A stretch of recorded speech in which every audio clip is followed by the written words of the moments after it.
Hi views, welcome to HMTV health plus.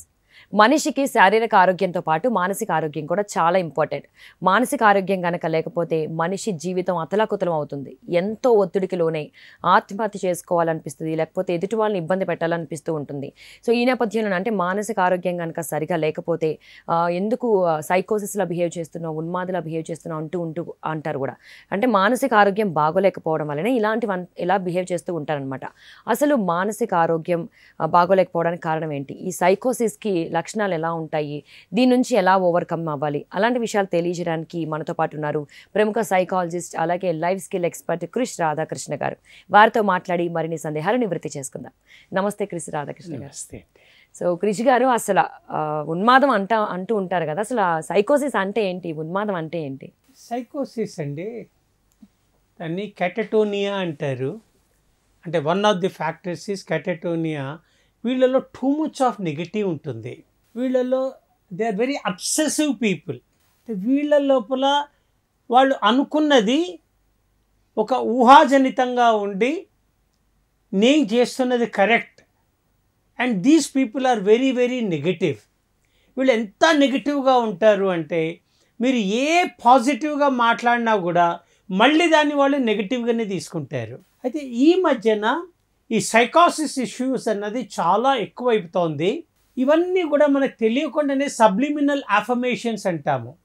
ఈ subliminal affirmations మనలో ఒక నెగటివిటీని తీసుకొస్తుంది. వెరీ సింపుల్ అండి, ప్రతి దానికి కూడా there is a power of suggestion. మనం ఒక మూవీకి వెళ్ళాము, ఒక మంచి రొమాంటిక్ సీన్ చూసాము, మన మైండ్ అంతా రొమాన్స్ తోటి నిండిపోతుంది అప్పుడు ఆ టైం లోపల. లేకపోతే ఎవడో ద్రోహం చేసింది మనకు గుర్తుకొస్తుంది. అదేవిధంగా సజెషన్ లోపల ఒక ప్రేమికులు లేదా ఒక ఉన్మాదిలాగా పోయేసి ఎదురుగా వాళ్ళని చంపేసి జైలుకి వెళ్ళి వాడు హీరోలాగా వాడు వెళ్ళారనుకోండి, వీళ్ళకి ఏమవుతుంది, they have become obsessive compulsory disorder లాగా, వీళ్ళలో ఓసిడి లక్షణాలాగా ఉండేసి అంటే వాళ్ళు ఊహించుకుంటారన్నమాట, నేను కూడా ఆ విధంగా ఆ ప్రతీకారం తీసుకోవాలి అని చెప్పి they are filled with lot of negativity. వీళ్ళు లేదా జీవితంలో వీళ్ళు ఓటమిని తట్టుకోలేరు. And mostly it all comes from disillusionment. Disillusionment అంటే అనుకున్నది ఒకటి, జరిగింది ఒకటి, వీళ్ళు దీన్ని తట్టుకోలేరు. జీవితంలో అనుకున్నవి అనుకున్నట్టుగా జరగవు, అనుకోనివి జరుగుతాయి. ఆ జరిగినప్పుడు వీళ్ళల్లో ఆ యాక్సెప్ట్ చేసే గుణం తక్కువగా ఉండి నాకు ఇట్లా ఎలా జరిగింది అని వీళ్ళల్లో ఒక ప్రతీకార చర్య వచ్చేసి వీళ్ళ లోపల ఇటువంటి ఒక ఫ్రస్ట్రేషన్ వల్ల వీళ్ళల్లో సైకోసిస్ లెవెల్స్ వీళ్ళల్లో పెరుగుతాయి. సో అంటే సైకోసిస్ లక్షణాలు ఏ విధంగా ఉంటాయంటారు? ఈ సైకోసిస్ లక్షణాలండి, it happens sometimes imbalance in the body chemicals. అదొకటి. మన చిన్నప్పటి నుంచి కూడా పిల్లల్ని మరీ అల్లారు ముద్దుగా పెంచుతారు. అల్లారు ముద్దుగా పెంచి ఏది కావాలంటే అది వాడు కొనియడము, ఏది కావాలంటే ప్రతిదానికి ఎస్ అండము, ఏది చేస్తా ఉంటే కూడా సరే అండము, వాళ్ళకు నో చెప్పకపోవడము, వాళ్ళు గనక కింద పడి దొర్లి గోల చేస్తే మనకెందుకు చికాకు అని చెప్పేసి యూ పీపుల్ డూ దాట్. అయితే వీళ్ళ లోపల ఒక హాలుసినేషన్ ఏంటి, నన్నెవ్వడు ఏమీ చెయ్యలేడు, ఈ దొంగతనం చేసేవాడు పట్టుబడతానని ఎవ్వడు చేయడు, నన్ను ఎవడు పట్టుకుంటాడులే అనే ఒక హాలుసినేషన్. ఇప్పుడు కొంతమంది అంటే బహుశా మీరు చూసుంటారు, ఈ హాలుసినేషన్స్ ఎలా ఉంటాయి అంటే, నాకేదో రాత్రిపూట దెయ్యం కనిపిస్తోంది, ఆ దెయ్యం నన్ను ఆవహిస్తోంది, ఆ యొక్క ఆవహించే నన్ను లేదా చాలా భయభ్రాంతుల్ని చేస్తోంది, అది నన్ను చంపేస్తుందేమో అని చెప్పి భూత ప్రేత పిశాచాలు ఉన్నాయి అని చెప్పి నమ్మకం కలిగి ఆ సిచ్యువేషన్ వచ్చినప్పుడు వీళ్ళలో మొత్తం నిజంగానే చెమట వచ్చేస్తుంది, వీళ్ళ యొక్క హార్ట్ పాల్పిటేషన్ పెరుగుతుంది, వీళ్ళల్లో ఒక రకమైన భయాందోళనలు కలిగి వీళ్ళు ఏం చేయాలో వీళ్ళకే అర్థం కాదు, వీళ్ళు నిద్ర లేచేసరికి వణుకుతూ నిద్రలేస్తారు. అదేవిధంగా కొంతమంది అమ్మాయిలు ఉంటారు, ఎక్కడో ఒక సినిమా లోపల రేప్ సీన్ చూస్తారు, ఆ రేప్ సీన్ చూసిన తర్వాత మగవాడంటేనే రేప్ చేసే వాడనే ఒక భయం వీళ్ళలో కలుగుతుంది. వీళ్ళు రాత్రి పడుకున్నా కూడా నన్ను ఎవరో వచ్చి రేప్ చేస్తున్నారు, నాకేదో ఒక దయ్యం వచ్చేసి నా మీద పడి అన్నీ కూడా ఒక రేప్ లాగా చేస్తోంది అని ఇటువంటి అరుపులు కేకలు పెట్టేసరికి ఇంట్లో వాళ్ళు భయపడి ఏమైందా అని చెప్పి వచ్చి లేపి చూస్తారు. అయితే చాలామంది ఏం చేస్తారు తెలుసా, ఇటువంటి వాళ్ళకి ఒక యాంటీ డిప్రెసివ్ డ్రగ్స్ ఇస్తారు. ఆ యాంటీ డిప్రెసివ్ డ్రగ్స్ ఇచ్చేసరికి వీళ్ళు ఇంకా డల్ అయిపోతారు, వీళ్ళలో ఎనర్జీ లెవెల్స్ తగ్గుతాయి, వీళ్ళలో సెల్ఫ్ కాన్ఫిడెన్స్ చాలా తగ్గిపోతుంది.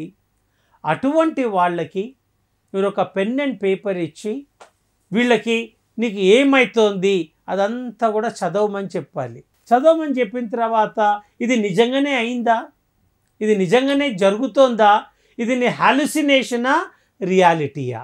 ఈ హాలుసినేషన్ వల్ల ఏమవుతుంది, వీళ్ళు ఒక ఉన్మాదిలాగా మారి వీళ్ళు ఏం చేస్తున్నారు వీళ్ళకి అర్థం కాదు.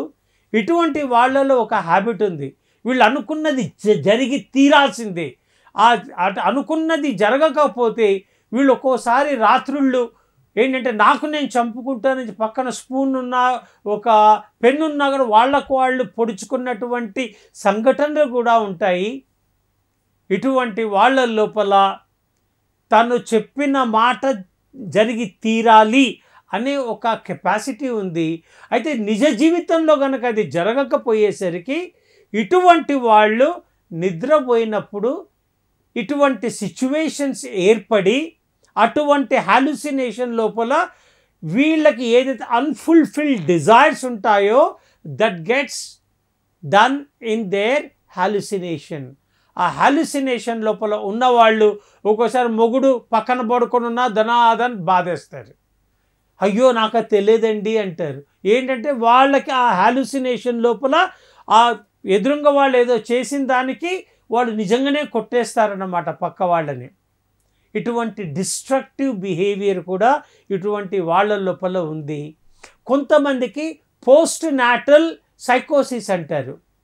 అంటే కొంతమందికి ఎప్పుడైతే వాళ్ళు ప్రెగ్నెన్సీలో ఉన్నప్పుడు వీళ్ళలో విపరీతమైన భయాందోళనలు ఉంటాయి. ఏంటి మన దగ్గర కల్చర్ లోపల ఏంటి, ఏదో పాతకాలం సామెత ఏంటి, ఇది నీ పునర్జన్మ, this is like A second life, నువ్వు ఒకసారి కాన్పుకి వెళ్తే బతికి మళ్ళీ వస్తావో రావో అని చెప్పేసి అదొక ఫాల్స్ బిలీఫ్ అన్నది మనిషి లోపల ఉంది. That fear is stopping them. Fear is nothing but falls evidence appears real. అంటే అబద్ధం నిజంలాగా గోచరిస్తుంది. అది నిజమే, నేనేం చెప్పట్లేదు, అంటే తప్పు అని నేను చెప్పట్లేదు. చిన్నప్పుడు మనం ఎన్నోసార్లు విన్నాము ఆమె కాన్పులోనే చనిపోయింది అని. ఈ మధ్య కాలం లోపల మనం ఎప్పుడైనా విన్నామా? 1,00,000 కేసుల్లో ఒక్కళ్ళు కూడా ఆ కాన్పు ఉన్న టేబుల్ మీద చనిపోలేదు. There is lot of improvement in the medical technology. Law of averages అంటే 1,00,000 మందిలో ఒక్కళ్ళకు కూడా అటు ఒక్కళ్ళకి అది ఏమైనా జరిగితే జరగవచ్చేమో. కానీ ఈ మధ్యన ఎంత కేర్ వచ్చేసిందంటే అటువంటి విషయంలో భయపడాల్సిన అవసరం లేదు. అందుకోసమని చెప్పేసి వీళ్ళ లోపల ఏం భయాలు ఉన్నాయో దానికి ఒక ఎక్స్ప్లెనేషన్ కనుక ఇచ్చినట్టయితే ఇటువంటి సైకోసిస్ వీళ్ళలో తగ్గుతాయి. ఈ సైకోసిస్ అన్నది nothing but that will lead to worry, worry leads to anxiety, anxiety leads to tension, tension leads to depression. ఆ డిప్రెషన్లోకి వెళ్ళినప్పుడు వీళ్ళలో ఎంతూజియాజం అన్నది జీవితం లోపల తగ్గిపోయి వీళ్ళలో ఓపిక ఉండదు. వీళ్ళు ఎప్పుడు నిద్రపోతూనే ఉంటారు, లేకపోతే నిద్ర తక్కువగా పోతారు, విపరీతంగా తింటారు, లేకపోతే అసలే తినరు, మాట్లాడితే సైలెంట్గా ఉంటారు. సైలెంట్గా కనుక లేకపోతే వీళ్ళు ఆ సైకోసిస్ బిహేవియర్లో విపరీతంగా అరిచేస్తారు. And that may lead to the schizophrenia also. Krish గారు, అసలు ఈ సైకోసిస్ రావడానికి కారణాలు ఏవై ఉండొచ్చు? సైకోసిస్ రావడానికి చిన్నప్పటి నుంచే కొంతమంది పిల్లలు చాలా మొండిగా ఉంటారు. మనం ఏమంటాము, పిల్లలు పెద్దగా అయితే వాళ్ళే మారిపోతారు. ఆ మొండి పిల్లల్ని హ్యాండిల్ చేయడం కష్టం కావడంతో ఆ తల్లి అతి గారాబం చేసి, ఆ తండ్రి అతి గారాబం చేసి, ఈ మధ్య అంతా ఒక అబ్బాయో ఒక అమ్మాయో లేకపోతే అబ్బాయి అమ్మాయో ఇద్దరే అంతే, అందుకోసం అతి గారాబం చేసి మన పిల్లల్ని ఏదంటే అది ఎస్ అని మనం ఏదైతే అంటామో దాంట్లో ఏమవుతుంది, పిల్లల లోపల ఒక మొండితనం వస్తుంది. ఇప్పుడు అంటే నాకు ఏదైనా కావాలి అంటే అది కావాల్సిందే.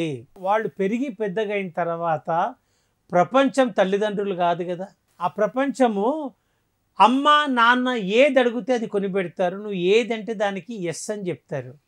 కానీ ప్రపంచం అంటుందా, ప్రపంచం దే డోంట్ కేర్. అప్పుడు వీళ్ళల్లో విపరీతమైన మానసిక ఆందోళన మొదలవుతుంది. వీళ్ళు మానసికంగా కృంగిపోతారు.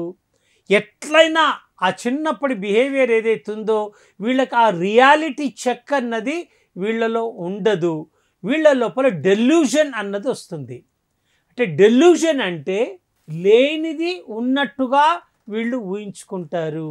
లేనిది ఉన్నట్టుగా ఊహించుకునే వాళ్ళు ఏం చేస్తారు, వాళ్ళు ఒక్కోసారి పెరిగి పెద్దగైన తర్వాత కూడా ఎవరైనా ఒక అమ్మాయి అబ్బాయితో మాట్లాడింది, ఆ మాట్లాడి నవ్వుతూ మాట్లాడంగానే ఈ అబ్బాయి అనుకుంటాడు ఆ అమ్మాయి నేనంటే ప్రేమ అని.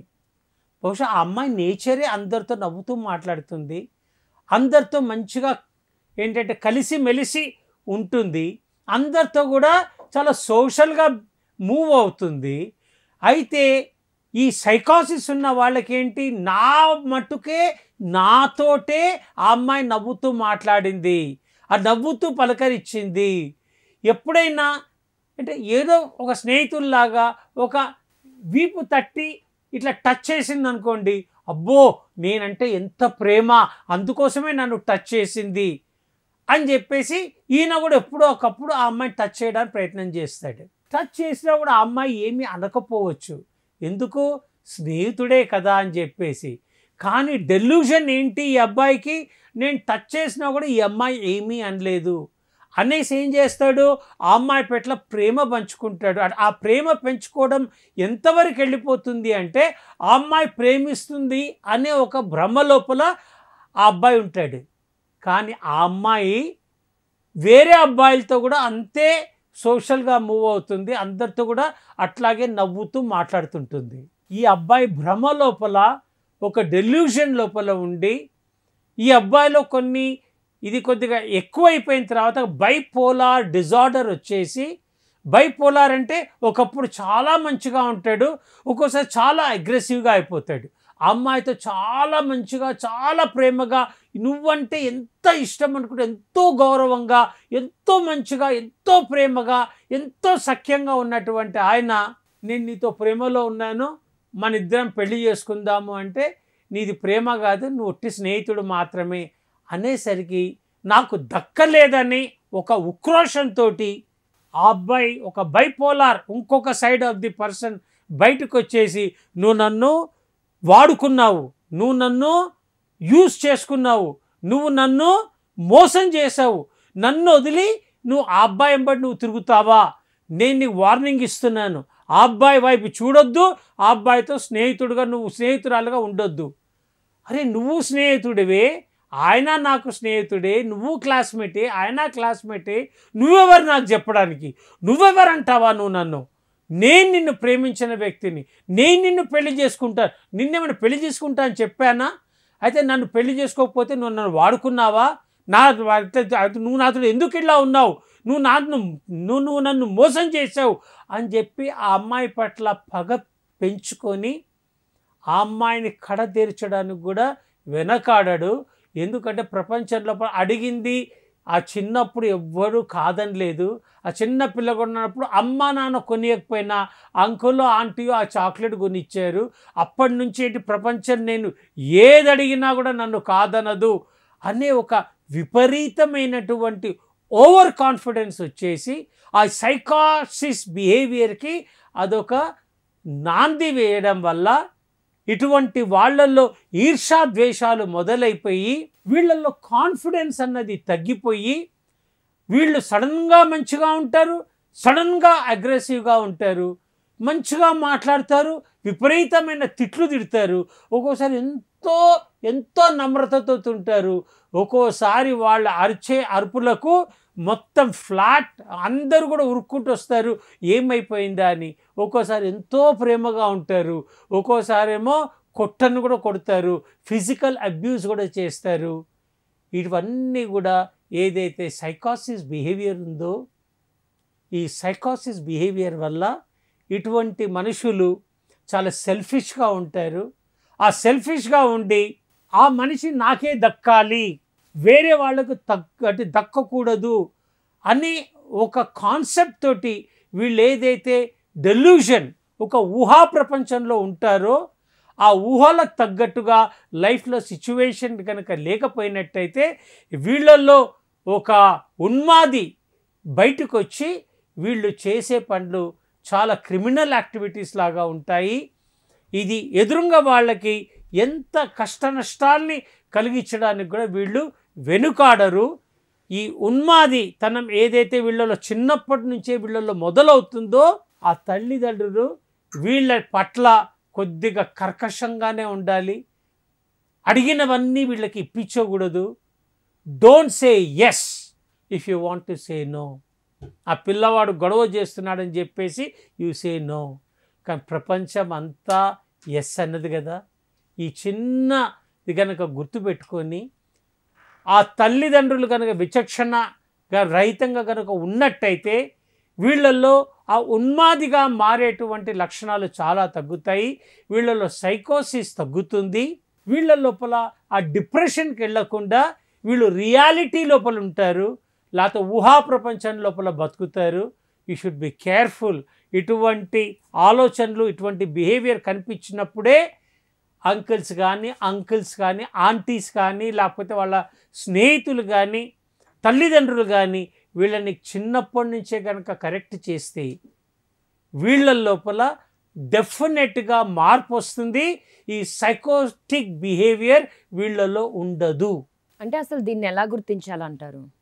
మీరు కొంతమందిని చూసుంటారండి, చిన్నప్పుడు పిల్లలు మీరు ఏదైనా అడిగింది ఇవ్వకపోతే చేతిలో ఏది ఉంటే అది తీసి నీళ్ళకేసి కొడతారు.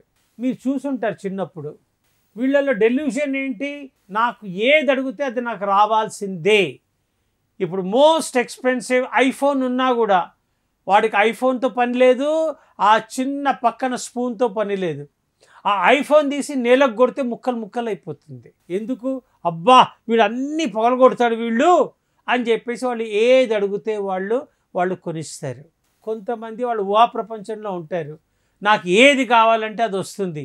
ఆ తండ్రికి he may be a common man, ఏదో జీతం మీద బతుకుతున్నాడు, గౌరవంగా బతుకుతున్నాడు, ఆ జీతంతో పిల్లలకు చదువులు చెప్పిస్తున్నాడు, ఇంటి రెంట్ కడుతున్నాడు, ఆ మొబైల్స్కి చేస్తున్నాడు, పండగల పబ్బాలు చూస్తున్నాడు, ఇంట్లో వాళ్ళ ఖర్చులు తీస్తున్నాడు. ఈ అబ్బాయి ఏం చేస్తాడు తెలుసా? తనకన్నా బెటర్గా ఉన్న స్నేహితులు, వాడు ఐఫోన్ 13 కొన్నాడు, ఐఫోన్ 14 కొన్నాడు, నాకు కూడా అదే ఇప్పిస్తావా లేదా? వాడు ఏదో మామూలు బైక్ ఫాదర్ ఇప్పిస్తా అన్నాడు, లేదు వాడి ఫ్రెండ్ ఎవడో పెద్ద బైక్ కొన్నాడు, నాకు కూడా అదే బైక్ కావాలి, ఇప్పిస్తావా చస్తావా అని చెప్పి అన్నం తినడం మానేసి గోల చేసి ఆ అమ్మతోటి వీళ్ళతో గోల పెట్టి లాస్ట్కి బంగారమైన కుదోబెడతారు, లేదా బ్యాంక్కి వెళ్ళి లోన్లు తీస్తారు. ఆ పిల్లగాడి మనసు కాదనకుండా ఆ గొంతమ్మ కోరికల్ని తీర్చడానికి వీళ్ళు ప్రయత్నం చేసి తీరుస్తారు. చూసావా, నేను ఏడ్చి గోల పెడితే నాకు ఏదైనా సాధిస్తుంది, నాకు ఏదైనా వస్తుంది అని ఒక ఊహాజనితమైనటువంటి ప్రపంచంలో వీళ్ళు జీవిస్తారు. నిజమైన జీవితం వేరు, ఊహా ప్రపంచం వేరు. ఈ ఊహా ప్రపంచంలో బతికే వాళ్ళకి ఈ నిజంతో వాళ్ళకి పని లేదు, ఎదురుగా వాళ్ళ సాధక బాధలు వాళ్ళకి సంబంధం లేదు, నాకు కావాలి అంటే కావాలంతే. అదేవిధంగా కొంతమంది ఆడవాళ్ళల్లో కూడా చూస్తాము, పెళ్ళైన వెంటనే నువ్వు కారు కొంటావా చస్తావా, ఇల్లు కొంటావా కొనవా, మా అక్క వాళ్ళు ఫ్లాట్ కొన్నారు, మా బాబాయిలు ఫ్లాట్లు కొన్నారు, వీళ్ళు ఫ్లాట్ కొన్నారు, నువ్వెప్పుడు కొంటున్నావు, వాళ్ళు ఇంత నగలు కొన్నారు, నాకు ఇన్నాళ్ళైంది నీతో కాపురం చేయబట్టి నాకెప్పుడు నువ్వు కొనిస్తున్నావు. అది కనుక లేకపోయినట్టయితే వాళ్ళు ఏడుస్తూ పడుకుంటారు, గోల చేస్తారు. ఇంట్లో అంటే వాళ్ళ మొగుడితోటి మాట్లాడరు, మొగుడిని దగ్గరకు కూడా రానియరు. వీళ్ళు ఏం చేస్తారు, ఆ మొగుడిని ఫిజికల్గా దూరం పెడతారు. ఎప్పుడైతే మొగుడిని ఫిజికల్గా దూరం పెట్టేసరికి వీళ్ళ మధ్యన ఆ శారీరక సంబంధం లేకపోయేసరికి వీళ్ళ లోపల మనస్పర్ధలు పెరుగుతాయి. ఆ మనస్పర్ధలు పెరిగేసరికి ఆ కాపురాల్లో చిచ్చు మొదలవుతుంది. ఎట్లోనో అట్లా చేసి కొన్నా కూడా అతను అప్లపాలవుతాడు. అందరికి కూడా గవర్నమెంట్ ఆఫ్ ఇండియా అండర్టేకింగ్ ఉండదు కదండి. చాలామంది 90% న్యాయంగానే ఉంటారు. ఆ వచ్చిన జీతంతో బతికే వాళ్ళకి ఇటువంటి అవన్నీ తీర్చాలంటే కష్టము. వాళ్ళు అడిగిన కోరికలు కనుక వీళ్ళు తీర్చకపోయేసరికి వీళ్ళల్లో ఫ్రస్ట్రేషన్ వస్తుంది. ఫ్రస్ట్రేషన్ ఇరిటేషన్కి దారి తీస్తుంది. ఆ ఇరిటేషన్కి దారి తీసి మొగుడు వద్దంటున్న కొద్దీ వీళ్ళు షిజోఫ్రేనిక్ బిహేవియర్, ఆ షిజోఫ్రేనియా కనుక వచ్చినట్టయితే they are not the same person, వాళ్ళు ఇంకొక పర్సన్ అయిపోయి అదొక మానసిక సమస్యగా మారి వీళ్ళల్లో తీవ్రమైనటువంటి ఒక ఆందోళనతోటి వీళ్ళు ఏం చేస్తున్నారో వీళ్ళకు అర్థం కాలేదు. ఒక డిజార్గనైజ్డ్ థాట్స్, అంటే వీళ్ళ ఆలోచన సరండి ఒక ఆలోచనకి ఇంకో ఆలోచనకి పొత్తు ఉండదు. వీళ్ళు ఒక మాట మాట్లాడతారు, ఇంకో నిమిషాలు ఇంకో మాట మాట్లాడతారు, ఇంకో నిమిషాలు ఇంకో మాట మాట్లాడతారు, ఒక మాట నుంచి ఇంకో మాటకి లింక్ చేస్తారు. వినేవాళ్ళకి అర్థం పర్థం కూడా కాదు.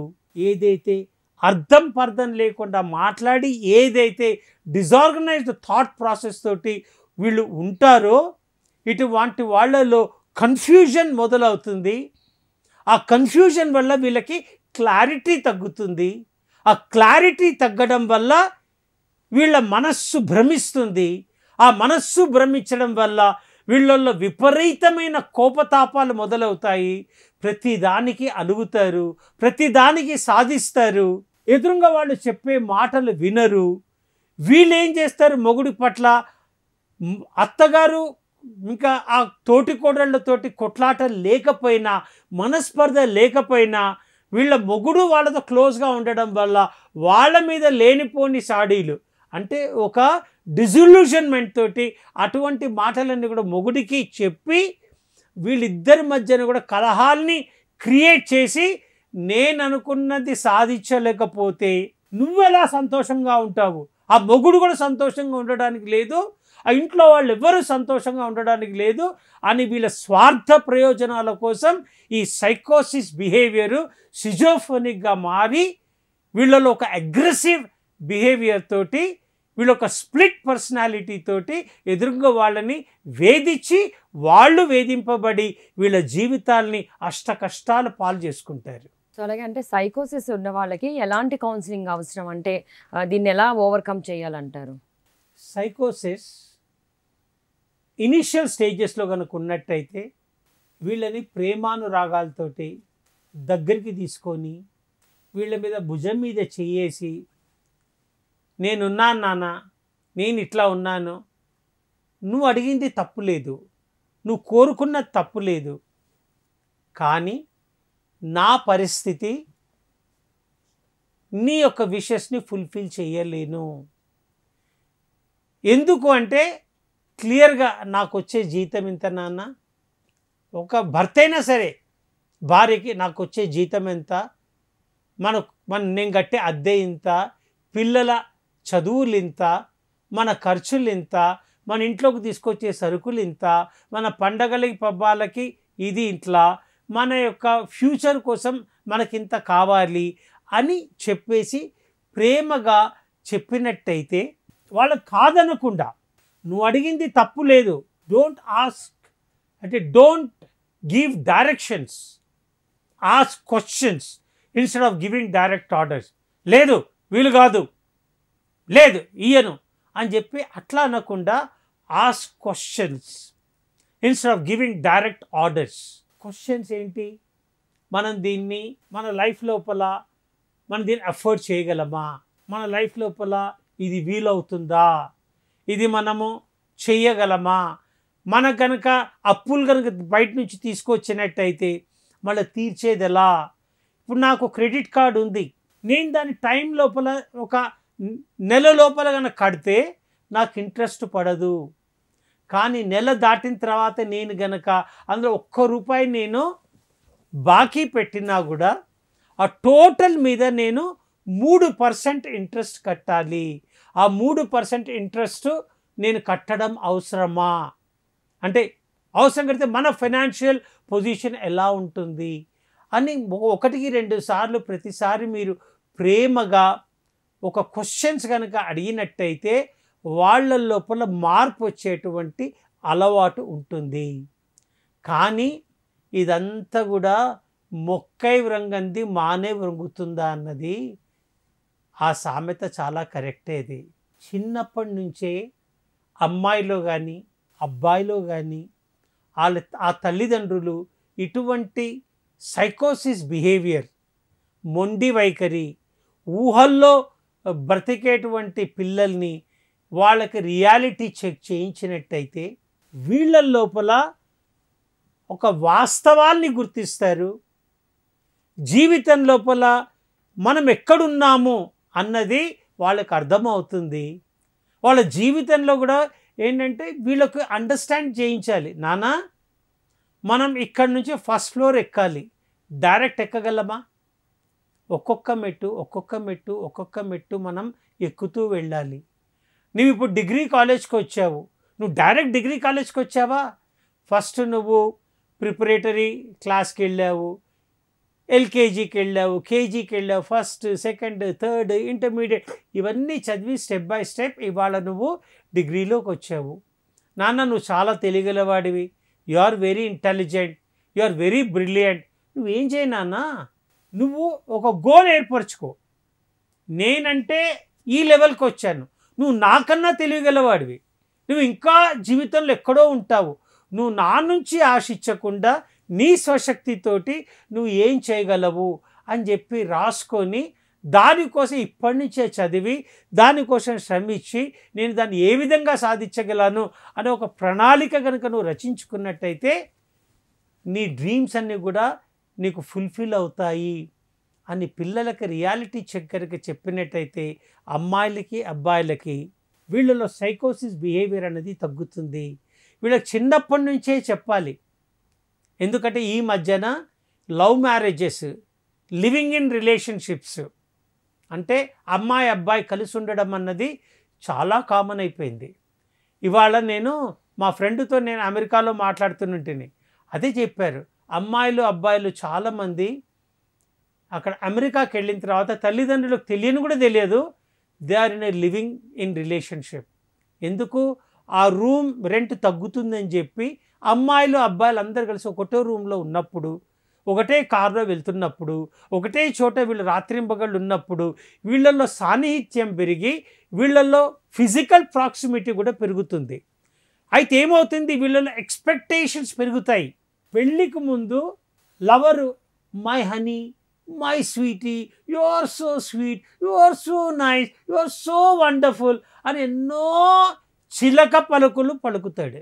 కానీ ఒక్కసారి పెళ్ళైన తర్వాత ఏ భార్య అయినా ఏ భర్త అయినా ఒకటే, వాడు పెళ్ళికి ముందు పొగిలినట్టు వాళ్ళు ఏదో పొగడం అంటే ఎందుకు పొగుడతాడు? వాడు ఇంకో కొత్త అమ్మాయిని పొగుడతాడు, లేకపోతే నీ ఫ్రెండ్ని పొగుడతాడు, కానీ నిన్నెందుకు పొగుడతాడు? That you have to accept it. అయితే మరి ఇప్పుడు ఓసారి భార్య అంది భర్తతోటి, ఏమండి మీరు నన్ను పెళ్ళికి ముందర చాలా ప్రేమగా మాట్లాడేవారు, నన్ను పెళ్లి చేసుకున్న తర్వాత నాతో మాట్లాడడం లేదని. అయితే భర్త నవ్వుతూ అన్నట్ట, ఇంకో చేపకి గాలానికి ఒకటి వేస్తారు, ఒక చేప వేసి ఆ గాలం కోసం పడతాడు. ఆ చేప పట్టిన తర్వాత మళ్ళీ దాన్ని తిరిపిస్తాడు. ఆ చేపకి నువ్వు కూడా నా గాలానికి పడ్డావు అందుకోసం అని చెప్పి మళ్ళీ నీకు నేను ఏంటంటే నిన్ను రాత్రింబగళ్ళు పొగడాల్సిన అవసరం లేదు కదా అన్న ఒక ఎమోషనల్ మెచ్యూరిటీ కనుక వచ్చినట్టయితే ఎక్స్పెక్టేషన్స్ రెడ్యూసెస్ ది జాయ్. ఎప్పుడైతే ఎక్స్పెక్టేషన్స్ పెరుగుతాయో అప్పుడు ఒక మొండి వైఖరి వస్తుంది. నాకు కావాలి అనే ఒక తపన వచ్చినప్పుడు ఏమవుతుంది, మనం శ్రమించి దాన్ని సాధిస్తే తప్పు లేదు. ఆ ఆశయ సిద్ధి సాధించినప్పుడు you are called as a victor. కానీ ఎదురుంగ వాళ్ళ నుంచి నేను సాధించాలి, భర్త నుంచో పిల్లల నుంచో ఇంకెవరి నుంచో నాకు ఆ వస్తువు కావాలి అన్నప్పుడు మీరు చేసే ఒక అగ్రెసివ్ బిహేవియర్ అదొక సైకాసిస్గా మారి అది మీ భవిష్యత్తుని దెబ్బ కొడుతుంది. ఇంటి వాళ్ళ లోపల ఇంట్లో అందరికీ విపరీతమైన మానసిక క్షోభకు గురి చేస్తుంది. అటువంటి ఫ్యామిలీస్ అష్ట కష్టాలకు లోనవుతాయి. ఆ చిన్నగున్నప్పటి నుంచే పిల్లల లోపల ఆ చిన్న చిన్న ఇష్యూస్ని గుర్తించి ఆ కరెక్షన్ చేసినప్పుడు వీళ్ళ మెదడు పరిపక్వత చెంది ఆ కన్ఫ్యూజన్ లేకుండా జీవితం పట్ల క్లారిటీ వచ్చి అన్ఆర్గనైజ్డ్ థాట్స్, అంటే ఒక థాట్ నుంచి ఇంకొక థాట్, ఇంకో థాట్ నుంచి ఇంకో థాట్, ఎట్లయితే కోతి ఒక థాట్ నుంచి ఇంకో థాట్కి పరిగెడుతుందో మన మెదడు కూడా ఒక థాట్ నుంచి ఇంకో థాట్కి పరిగెట్టకుండా ఒక సీక్వెన్షియల్ థింకింగ్ వచ్చి క్లారిటీ వచ్చినప్పుడు వీళ్ళల్లో ఇటువంటి సైకాసిస్ రాదు. ఇటువంటి బిహేవియర్ నుంచి తప్పించుకొని ఒక బాధ్యత గల రెస్పాన్సిబుల్ చిల్డ్రన్గా వాళ్ళు పెరిగి పెద్దయ్యి మీకు పేరు తీసుకొస్తారు, సమాజానికి పేరు తీసుకొస్తారు, అందట్లో ఉన్నతంగా ఉంటారు. Right. Thank you Krishna Radhakrishna గారు. థ్యాంక్ యూ అండి. సో చూసారు కదా, మానసిక ఆరోగ్యం కనుక సరిగా లేకపోతే ఖచ్చితంగా చాలా ప్రాబ్లమ్స్ ఫేస్ చేయాల్సి వస్తుంది. సో మానసిక ఆరోగ్యం సరిగా లేకపోతే ఎటువంటి లక్షణాలు కనిపిస్తాయి మనలో, దాన్ని ఎలా ఓవర్కమ్ చేయాలి అనే విషయాల్ని కృష్ణ రాధాకృష్ణ గారు చాలా చక్కగా వివరించారు. ఇలాంటి వీడియోస్ కోసం చూస్తూనే ఉండండి HM TV హెల్త్ ప్లస్ 24 గంటల ఆరోగ్య సంజీవని.